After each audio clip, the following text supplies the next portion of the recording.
There is a temple in India that exists for only a few weeks every year. No walls, no roof, only forest and memory.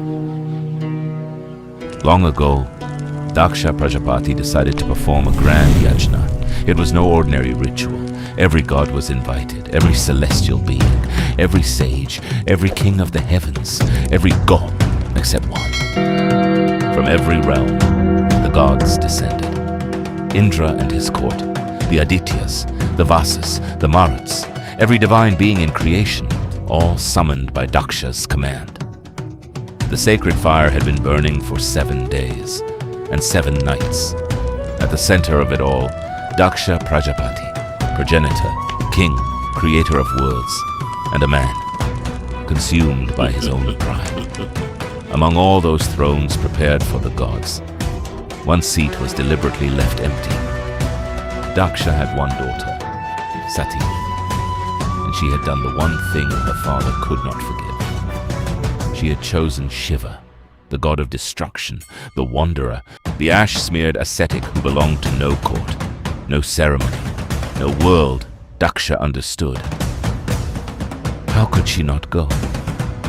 A daughter does not need her father's permissions to return home.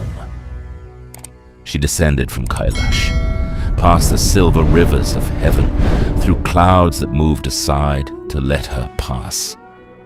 From a distance, she saw the Yajna's great fire, her home, her father's world, a world she had left for love.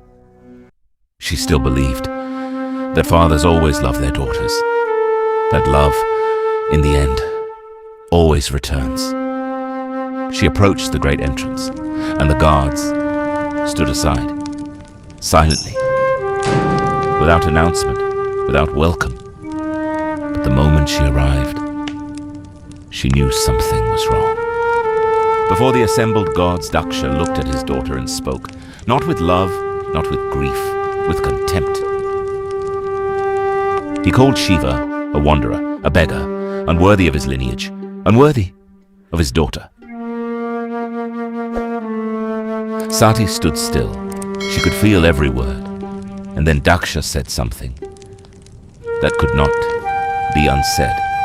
She could endure insults to herself, but not toward Mahadeva. Standing before the sacred fire, Sati spoke. If this body was given to me by Daksha, then I reject it.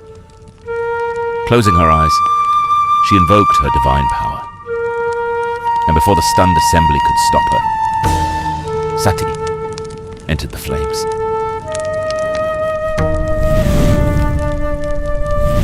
Far away on Mount Kailash, Shiva felt the loss, the pain, the unbearable silence. The moment Sati's soul left the world, Kailash shook. Shiva opened his eyes, for the first time in ages.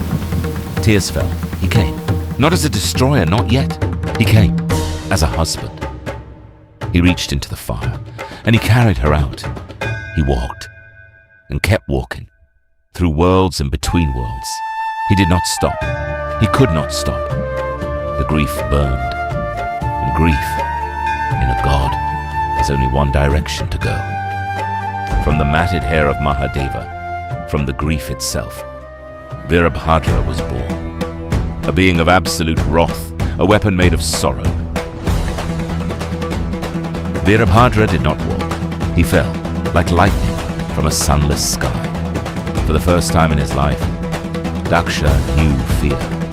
The great Yajna, the most celebrated ritual of the divine, was unmade in moments. And then Shiva spoke one word, and Virabhadra stopped.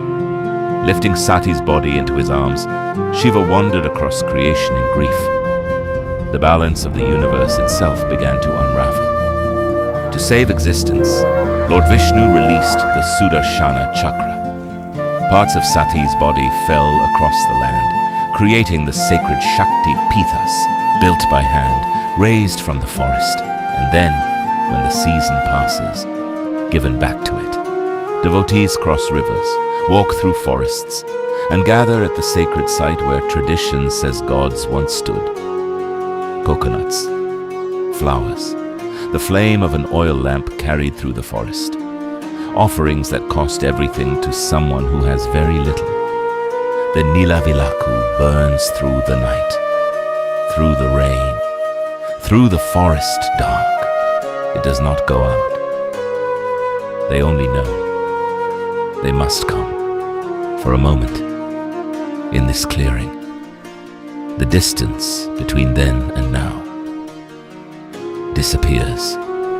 Some temples are built from stone, some from gold, but Kottiyoor is built from something far more powerful.